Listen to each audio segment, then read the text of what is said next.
Om Swastiastu. Perkenalkan, saya Ana Agung Sri Noviari Putri, NIM 2019, Romawi 2, 449. Saya Nilu Putri Gotami, NIM 2019, Romawi 2, 40048. Saya Nira Istiadewi, NIM 2019, Romawi 2, 468. Di video kali ini, kami akan mempresentasikan tentang hasil diskusi kelompok kami, yaitu penggunaan software audiovisual. Audiovisual merujuk kepada penggunaan komponen suara dan komponen gambar. Dibutuhkan beberapa peralatan untuk dapat menyajikan hal ini. Yang akan kami bahas diantaranya adalah podcast, OBS, dan KineMaster. Baik, kita akan langsung lanjut ke pembahasannya. Baik, penggunaan software audiovisual yang pertama ada audio podcast. Podcast adalah hasil rekaman audio yang dapat didengarkan oleh khalayak umum melalui media internet. Berbeda dengan radio yang harus dilakukan dan ditayangkan secara langsung dalam frekuensi tertentu. Namun, podcast dapat diimplementasikan kapanpun serta dapat didengarkan melalui berbagai media elektronik yang ada. Podcast sangat digemari oleh pengguna internet saat ini daripada mendengarkan siaran dari radio yang memiliki keterbatasan dalam akses, frekuensi, serta waktu. Jenis-jenis podcast. Setelah mengetahui apa itu podcast, selanjutnya kita akan mengenal jenis-jenisnya, sehingga dapat menambah pengetahuan dan informasi mengenai dunia penyiaran. Yang pertama ada interview podcast. Jenis yang pertama merupakan podcast di mana host akan melakukan sesi wawancara kepada tamu atau narasumber yang berbeda setiap episodenya. Salah satu contoh dari interview podcast terdapat dalam channel YouTube Deddy Corbuzier. Yang kedua ada solo podcast. Jenis yang kedua merupakan podcast yang dilakukan oleh host sendiri atau monolog. Tujuan dari solo podcast sendiri adalah untuk menyampaikan sebuah opini, berbagai informasi, atau melakukan sesi tanya-jawab, di mana dilakukan oleh host dan pendengar. Yang ketiga ada multi-host podcast. Jenis yang ketiga merupakan podcast yang memiliki host lebih dari satu orang. Tujuan dari multi-host podcast sendiri adalah untuk menawarkan diskusi dan mempunyai pendapat serta perspektif yang berbeda, untuk mengembangkan diskusi yang lebih menarik. Sehingga pendengar akan lebih tertarik untuk mendengarkan debat dan dapat membawa nilai hiburan tersendiri. Semakin dalam pembahasan yang disampaikan, maka dapat meningkatkan jumlah trafik dari pengunjung podcast. Podcast adalah salah satu media yang termasuk ke dalam siaran radio dan dapat diakses kapan saja menggunakan jaringan internet. Podcast terbagi menjadi 3 jenis, yaitu interview, solo, dan multi-host. Yang kedua, cara untuk membuat sebuah rekaman audio yang baik adalah dengan menentukan topik, mempersiapkan alat, menyusun konten, melakukan proses editing, dan terakhir adalah melakukan proses rilis konten atau disebut dengan upload. Yang terakhir, terdapat beberapa rekomendasi platform podcast Indonesia untuk menemani keseharian Anda dan mengisi kebosanan, sehingga dapat menambah informasi serta meningkatkan mood Anda di setiap waktu tertentu. Penggunaan software audio visual yang kedua ada OBS. OBS Studio merupakan aplikasi live streaming dan video recording yang bersifat open source. Tak heran jika penggunanya tidak perlu membayar terlebih dahulu untuk menggunakan aplikasi ini. Aplikasi ini tersedia dalam beberapa versi mulai dari Windows, macOS hingga Linux.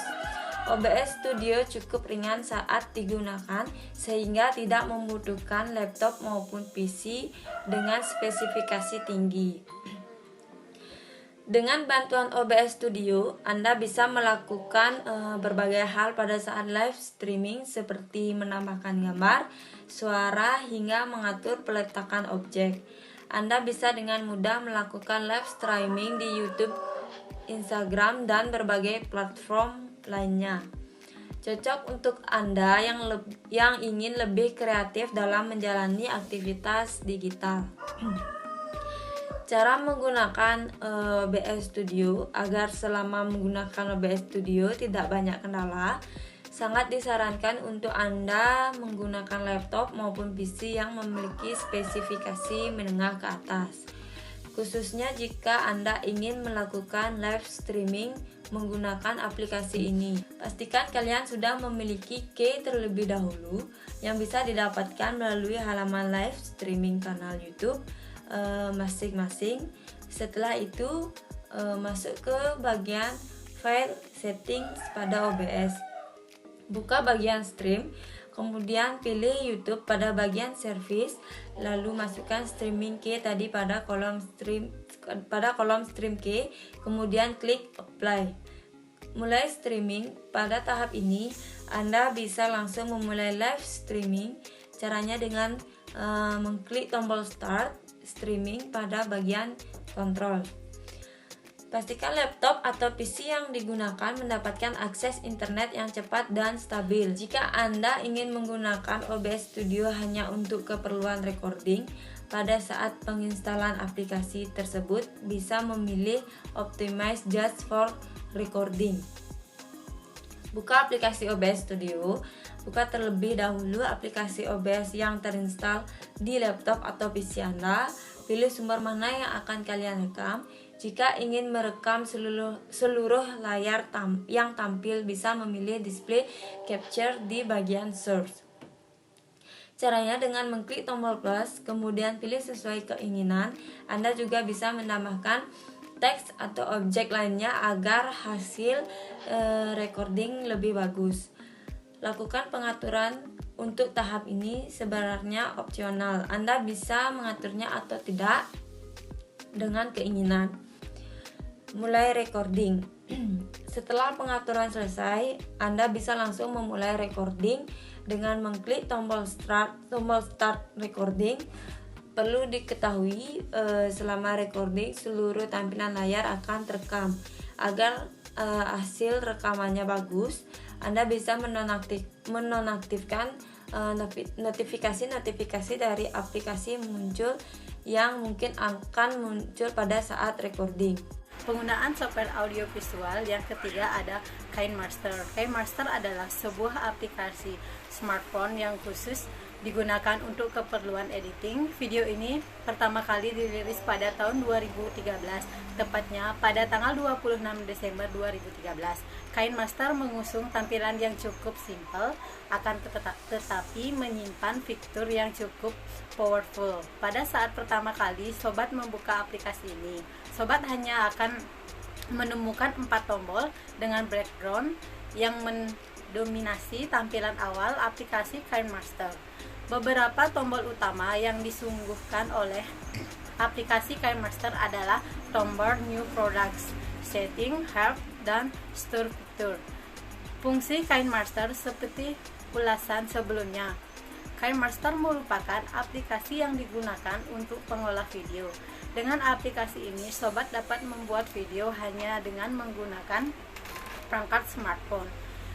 Fitur-fitur yang ditawarkan sudah sangat lengkap, layaknya sobat menggunakan aplikasi editing video seperti Adobe Premiere, Windows Movie Maker, Windows Share, Filmora, dan lain sebagainya. Beberapa fitur KineMaster yang dapat sobat gunakan untuk mengolah video antara lain sebagai berikut.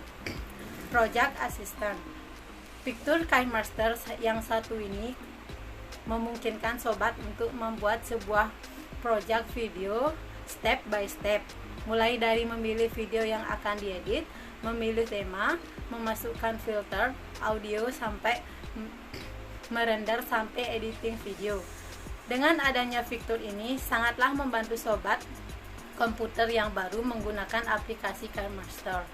Dukungan media KineMaster mendukung hampir semua jenis format media untuk dapat memasukkan media ke aplikasi ini sangatlah mudah karena seluruh media yang tersimpan di smartphone atau di memori eksternal akan ditampilkan dalam jendela yang sama dan dipisahkan berdasarkan direktori penyimpanan. Audio KineMaster juga dilengkapi dengan musik latar yang cukup banyak, sehingga akan memberikan kemudahan untuk sobat komputer yang ingin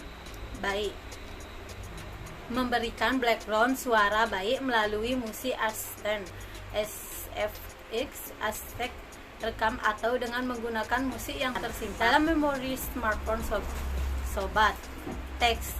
Teks lengkap rasanya apabila sebuah aplikasi editing video tidak dilengkapi dengan fitur text editor. KineMaster memiliki fitur untuk menambah dan manipulasi teks dengan berbagai macam jenis font dan gaya, sehingga akan membuat hasil edit video dengan menggunakan aplikasi KineMaster menjadi lebih sempurna. Tema bagi penggunaan aplikasi KineMaster tidak perlu khawatir kesulitan untuk membuat sebuah video yang menarik, karena KineMaster telah dilengkapi dengan 4 tema yang dapat sobat masukkan ke dalam project video. Di antaranya basic, on stage, trend, dan travel tool editing. Aplikasi KineMaster juga dilengkapi dengan tool editing yang cukup lengkap seperti cut, copy, crop, trimming, color, adjustment, dan masih banyak lagi yang lainnya.